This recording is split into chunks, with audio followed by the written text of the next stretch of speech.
በስመ አብ ወወልድ ወመንፈስ ቅዱስ አሃዱ አምላክ አሜን። ሰላም ለእናንተ ይሁን።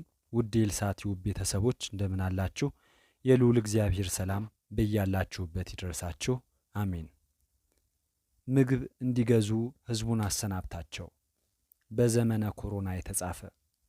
እንዴት ናችሁ?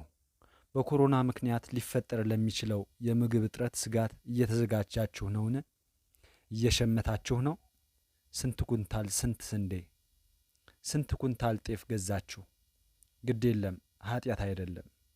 ዮሴፍ ለፈርዖን ነግሮም አይደል በእህል ክምችት ከረሃብ የዳኑት? መሸመት ደግ ነው። ግን ለቤታችን ስንት ኪሎ ጨው ይበቃ ይሆን? ስንት ሊትር ዘይት ይበቃ ይሆን? ግድ የለም እንሸምት። ለቤተሰባችን ቁጥር ይበቃ ይሆን? ለስንት ወር ያደርሰን ይሆን? ለእኛ የሚበቃን ያህል እህል ካለ ችግር የለም። ግን የቀረው ሕዝብስ ጉዳይ እንዴት ይሆን? ጌታችን በአንድ ቀን በዋለ ጊዜ ብዙ ሺህ ሕዝብ ይከተሉት ነበር። ሰዓቱ በመሸ ጊዜ ደቀ መዛሙርቱ ቀርበው ቦታው ምድረ በዳ ነው፣ አሁንም ሰዓቱ አልፏል፣ ወደ መንደሮች ሂደው ለራሳቸው ምግብ እንዲገዙ ሕዝቡን አሰናብታሉት። ኢየሱስም እናንተ የሚበሉትን ስጧቸው እንጂ ሊሄዱ አያስፈልግም አላቸው። እርሱም ከ5 እንጀራና ከ2 ዓሣ በቀር በዚህ የለንም አሉት። ያለው እንጀራና ዓሣ ለጌታና ለሐዋርያቱ ይበቃል። ለዚያች ምሽት ሸምተው ለሕዝቡ ግን አይበቃም። ስለዚህ በጊዜ ምግብ እንዲገዙ አሰናብታቸው አሉት። እኛም እንዲህ ነው የምንለው። ለቤተሰባችን የሚሆን ሸማምተናልና እርሷን ተቀማምሰን ቀን እንወጣለን። ሰውም እንግዲህ የየራሱን ይሸምት። መቼም ሀገር ማብላት አንችልም። እኛ ራሳችንን ከመብላት የሚበቃንን ከያዝን ሌላው ደግሞ የየራሱን ያስብበት። እንዲህ ነው የምናስበው። ወደ ጌታ ቀረብ ያልነውም ክርስቲያኖች ምግብ እንዲገዙ ሕዝቡን አሰናብታቸው ከማለት ያለፈ ምንም አናደርግም። ወዳጄ ማሰናበቱ ቀላል ነው። ግን ምስኪኑ የሀገሬ ሕዝብ በምኑ ነው ምግብ የሚገዛው?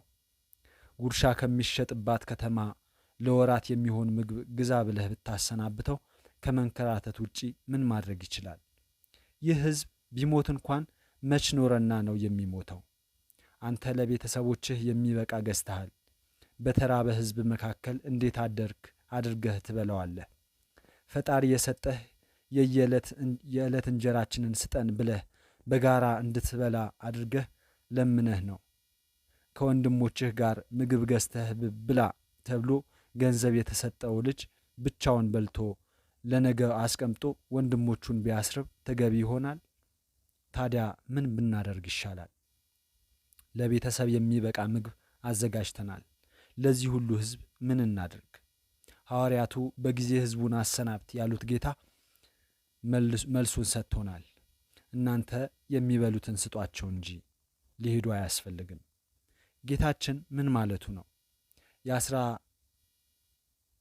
የ13 ሰው እራት 5000 ሰው ሊመገብ እንደማይችል ጠፍቶት ይሆን?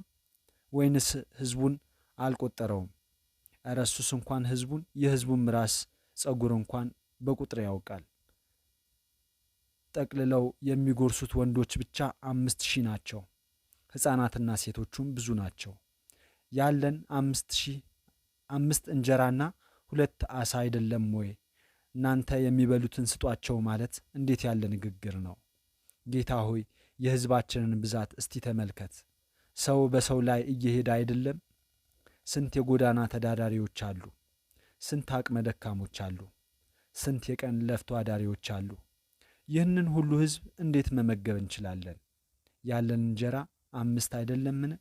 ስንት ዓሣ አለን? ስንት ሆስፒታል አለን? ስንት ሐኪሞች አሉን? ስንት አምቡላንስ አለን?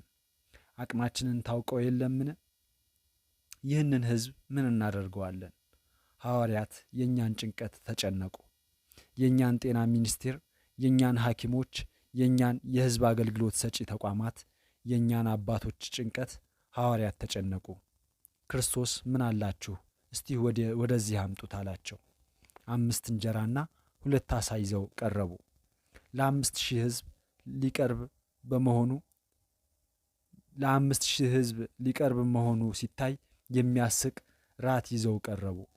የ300 ዲናር እንጀራ እንኳን ቢገዛ ቁራሽ ቁራሽ ለመስጠት አይበቃም አሉ እነ ፊልጶስ በሆዳቸው። ክርስቶስ ግን የማይበቃውን ራት ወደዚህ አምጡት አለ። እግዚአብሔር ልማዱ እንደዚህ ነው። ሲጨንቅህ መፍትሔውን ካለህ ነገር ላይ ይሰጥሃል። ሙሴን በእጅህ የያዝከው ምንድን ነው አለው። በእጁ የያዛት በትር ነበረች፣ የእረኛ በትር። ያቺ በትር እባብ ሆና ፈርዖንን አስደነገጠች። የጠንቋዮቹን በትር ዋጠች፣ ግብፅን አንቀጠቀጠች። አባይን ከመገደብ አልፋ ደም አደረገች። የኤርትራን ባህር ከፍላ እንደ ግድግዳ አቆመች። ዳዊትን በእጅህ የያዝከው ምንድን ነው አለው። ጠጠር ነበር። ያቺ ጠጠር ጎልያድን ገነደሰች። እግዚአብሔር የጎልያድን ትልቅ አያይም፣ ያንተን ጠጠር ግን ያስታጥቀሃል። የኤርትራን ባህር ማዕበል አያይም፣ ያንተን በትር ግን ከመርከብ በላይ ያደርጋታል። ለሐዋርያቱም እጅ ከምን አላችሁ አላቸው። የሕዝብ ቁጥር ትቶ የአንድን ቤተሰብ ራት አስቀረበ። ወደ ላይ ቀና ብሎ አየ። ከዚያ ስጧቸው አለ። ያ ሁሉ ሕዝብ ጠግቦ አደረ። 12 መሶብ ተርፎ ተነሳ። ወዳጄ ሀገር ለመመገብ አንችልም፣ ግን ለቤታችን አናንስም። እያንዳንዳችን ቤት የሆነ የተቀመጠ ነገር አይጠፋም። ለሕዝብ አይሆንም እያልክ አትቁጠር። ብቻ ያለህን ይዘህ ቅረብ። አንተ ቤት እህል፣ ሌላው ቤት ዘይት፣ ሌላው ቤት የህመምተኞች አልጋ፣ ሌላው ቤት የመተንፈሻ መሳሪያ፣ ሌላው ቤት ሙቀት መለኪያ፣ ሌላው ቤት የሐኪም ጭንብል አይጠፋም። ሁላችንም በየቤታችን 5 እንጀራና 2 ዓሣ አናጣም። ያለንን ይዘን ወደ ሰማይ ቀና ካል በእርሱ ቸርነት ለብዙዎች እንተርፋለን። ተፋቅሮ መኖር ባንችልበትም ኢትዮጵያውያን ተፋቅረን ለመሞት እንቁረጥ። ያን ጊዜ ፈጣሪ የምህረት እጁን ይዘረጋልናል። መጋቢት 26 2012 ዓመተ ምህረት ቤተ ክርስቲያንና ሚሽነሪዎች። የፕሮቴስታንት ወንጌላውያን አብያተ ክርስቲያናት ኅብረት ከጠቅላይ ሚኒስትሩ ጋር ያደረጉት ውይይት በከፊል ተመለከቱት። ምራቃቸውን በዋጡ ትልልቅ ሰዎችና በተረጋጉ ተናጋሪዎች የተሞላ ውይይት ውስጥ አንድ ቀልቤን የሳቡ ተናጋሪ ፕሮቴስታንታዊ ሚሽነሪዎች ወደ ኢትዮጵያ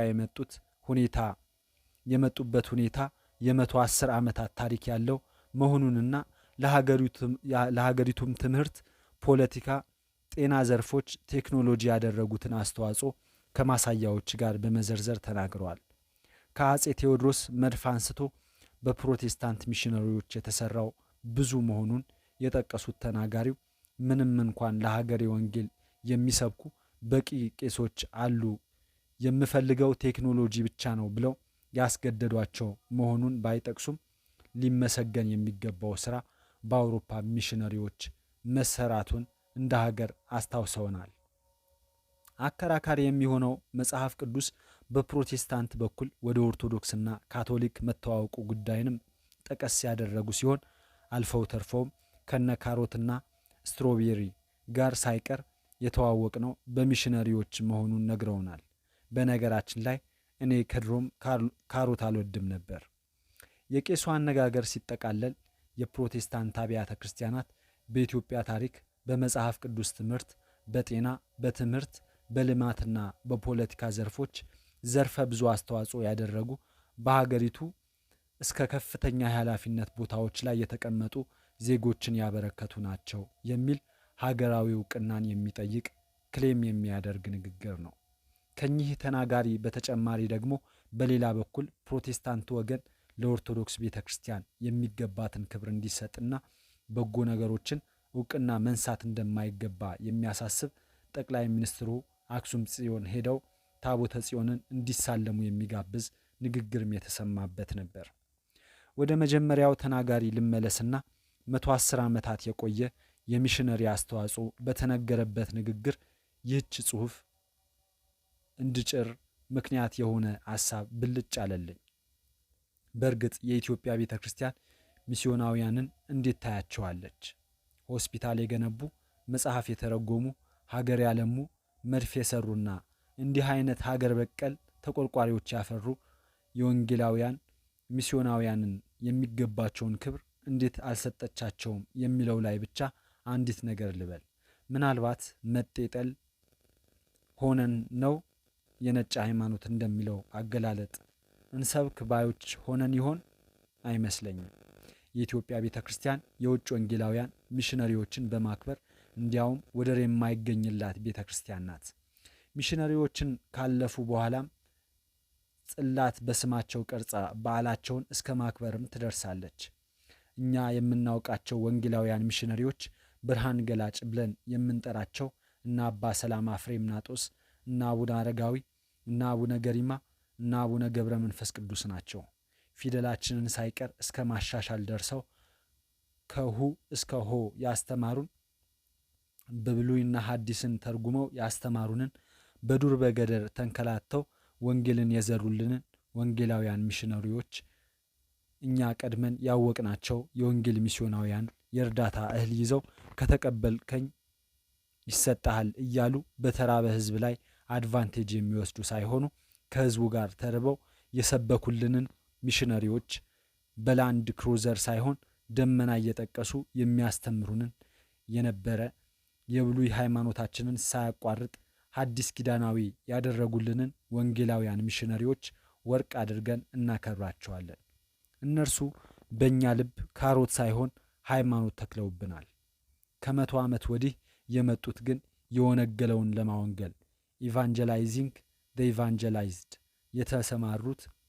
የተሰማሩ ወይም ፕሮፌሰር ታደሰ ታምራት ሚሽነሪ ፋክተር ኢን ኢትዮጵያ በሚለው መጽሐፍ ላይ የተጠቀሙት አገላለጽ የነበረ ማንነታችንን የሚያንጓጥጡ በስመ አብ ወወልድ ወመንፈስ ቅዱስ ሳይል ለማይውል ሕዝብ ጌታን ልስበክህ የሚሉ ይህችን ቤተ ክርስቲያን አፍርሰን አዲስ እንገነባለን ወይም ገንብተን እንወርሳታለን እያሉ የሚፎክሩና የሚያስፎክሩ የሆኑ ሲመጡ እኛም ሚሽነሪ ማክበር ተውን። እነርሱ ወጥተው ያን ሀገር ልጆችን በዘር የሚያባላ ኦርቶዶክስ የዚህ ብሔር ነው የሚል መርዝ የሚረጩ ሆኑብንና ከሰሩት ሆስፒታል ይልቅ የሰጡን በሽታ ጎልቶ ታየን። እንኳን ለአውሮፓዊ ወንጌል መልእክተኛ ለጻድቁ አቡነ አረጋዊ መታሰቢያ ያደረሰን። ሰኔ 14 2011 ዓመተ ምህረት የተወለደው የአይሁድ ንጉሥ ወዴት ነው? የተወለደው ክርስቶስ ለማየት ብዙ ሀገራት አልፈው ተጉዘው የመጡት ሰብአ ሰገል በኮከብ ተመርተው ነበር። በእስራኤላውያን እረኞች በታሪካቸው ውስጥ በሚያውቋቸውና በለመዷቸው መላእክት ልደቱን የገለጠው አምላክ ኮከብ ሲቆጥሩና ሲጠነቁሉ ለኖሩት ሰብአ ሰገል ደግሞ በሚያውቁት ኮከብ መራቸው። ሕፃኑ ክርስቶስ ገና ከመወለዱ ብዙ ጣዖት የሚመለኩ ነገሮችን ድል አድራጊ መሆኑን አሳየ። እስራኤል ጥጃን አምላክ ብለው በወርቅ ጣዖት ሰርተው ነበር። በቤተልሔም ጥጃ ትንፋሽን ለክርስቶስ በመገበር አምላክ እርሱ ነው ሲል መሰከረለት። በሬም ገዢውን አወቀ፣ ሕዝቤ ግን አላወቀኝም የሚለው ተፈጸመ። ከዋክብትንና ፀሐይን ያመልኩ የነበሩ ዞራስትራዚኒየም ፍልስፍናን የሚያምኑ ሰብአ ሰገልም በሚያመልኩት ኮከብ ፈጣሪያቸውን አገኙ። ቅዱስ ኤፍሬም እንዳለው የሚያመልኳት ፀሐይም በሰብአ ሰገል ጉልበት ለፈጣሪዋ ሰገደች። ኮከብ የሚወጣበት ጊዜ በዚያን ቀን የሰውን ዕጣ ፈንታ ይወስናል ብለው የሚያምኑም ብዙዎች ናቸው። ይህ የሆነው በኮከቤ ምክንያት ነው። ኮከባችን አይገጥምም የሚባባሉ ብዙዎች ናቸው። ይህ ሁሉ ባዕድ አምልኮ ነው። ኤሳውና ያዕቆብ መንትዮች ናቸው። የተወለዱትም በአንድ ቀን ነው። እነርሱ በተወለዱት ቀን የወጣው ኮከብም አንድ ነው። ኮከባቸው አንድ ሆኖ ሳለ ምን ነው ነገራቸው ሁሉ አልገጥም አለ? ኮከባቸው ይገጥማል፣ ምን ነው እነርሱ አልገጠሙም? ስለዚህ ሐሰት ነው። የተወለደው ንጉሥ ግን ኮከቡ ዕጣ ፈንታውን የሚወስነው ሳይሆን ከዋክብትን በየስማቸው የሚጠራቸው በቁጥር የሚያውቃቸው ጌታ ነው። እንደ ዮሴፍ 11 ከዋክብት ሐዋርያቱ ከይሁዳ በቀር የሰገዱለት፣ እናቱ ማርያምም እንደ ያዕቆብ በልቧ እያሰበች የተደነቀችበት የከዋክብት ጌታ የጨረቃ ንጉሥ የፀሐዮች ሁሉ ፀሐይ ነው እርሱ። ሰብአ ሰገል መሪያቸው የነበረውን ኮከብ ሲያጡት ወደ ሄሮድስ መጡና የተወለደው ንጉሥ ወዴት ነው አሉ። እውነትም ጠቢባን ናቸው። መንገድ ከጠፋብን መሪ ኮከብ ካጣን ልደቱን የፈለግንበት እናክብር አላሉም። የተወለደው ወዴት ነው ብለው ቤተ መንግሥት ሄደው ጠየቁ። ጥሩ በዓል ለማክበር ከቤተ መንግሥት የተሻለ ስፍራ የለም። በቤተ መንግሥት ፊት ራት እየበሉ ጮማ እየቆረጡ በዘፈን ታጅበው በዓሉን ማክበር ይችላሉ። እነርሱ ግን የትም ቢሆን ንጉሡን ሳናገኝ አንቆይም፣ እሱ የሌለበት ቦታ ቤተ መንግሥትም ቢሆን ልደቱን አናከብርም። አይ ሰብአ ሰገል ይህንን ዘመን መጥተው ቢያዩ ምን ይላሉ? ወዳጄ አንተ የጌታን ልደት የት ታከብራለህ? መቼም ልደት የሚከበረው ባለ ልደቱ ባለበት ስፍራ ነው። በእውነት የተወለደው የአይሁድ ንጉሥ ወዴት ነው? በጭፈራ ቤት ነውን? በመጠጥ ቤት ነውን? የት ነው ያለው ብለህ ጠይቀሃል። የሚመራኝ ኮከብ የለም ትል ይሆናል። ምንም ቢሆን ግን ሕፃኑ በሌለበት ልደቱን ለማክበር መወሰን የለብህም። ምንም ያሸበረቁ ስፍራዎች ቢኖሩም እንዳትታለል። የሄሮድስ ቤተ መንግሥት ውበት፣ የግብዣው ስፋት አታሎህ የተወለደውን ንጉሥ እንዳያስረሳህ ተጠንቀቅ። እሱ ከሌለበት ያማረ ስፍራ ይልቅ እሱ ያለበት በረት ይሻልሃል። እሱ ያልመረጠው ስፍራ መርጠህ ከመንገድ አትቅር። የተወለደው የአይሁድ ንጉሥ ወዴት ነው ብለህ ጠይቅ። እሱ ድሃ ሆኖ ባለጠጋ የሚያደርግህን ንጉሥ በሚያልፍ ደስታ አትጣው። በስካር፣ በዝሙት፣ በጭፈራ በሄሮድስ ቤተ መንግሥት ቀርተህ የተወለደውን ሕፃን ሳታየው አትቅር። እሱ በተወለደበት ሌሊት አንተ ስትሞት አትደር። መነኝ፣ የተወለደው ይሻልሃል። ከሞቱት ጋር ጊዜህን አታጥፋ። ሰብአ ሰገል የተወለደው የአይሁድ ንጉሥ ወዴት ነው ብለው ለአይሁድ ንጉሥ ሄሮድስ ጠየቁት። የአህያ ውሃ ጠጪው ሄሮድስ ክው ብሎ ቢደነግጥም ፈገግ ብሎ ላጣራላችሁ ቆይ ብሎ አቆያቸው። መጽሐፍ አዋቂዎች ጸሐፍት ፈሪሳውያን ተጠሩ። እነ ሊቁ መለሱ እንደተነገረው ትንቢት ከሆነማ እሱ ኩፍስ ብለው በይሁዳ ቤተልሔም ነው ብለው የተወለደውን ንጉሥ አድራሻ ተናገሩ። ሄሮድስ ከነተንኮሉ ለሰብአ ሰገል መልእክቱን አደረሰ። ሰብአ ሰገልም ሄደው ለንጉሡም ሰግደው እጅ መንሻ አቀረቡ። ሄሮድስን ትተን እስቲ የጸሐፍቱን ነገር ትንሽ እናስተውለው።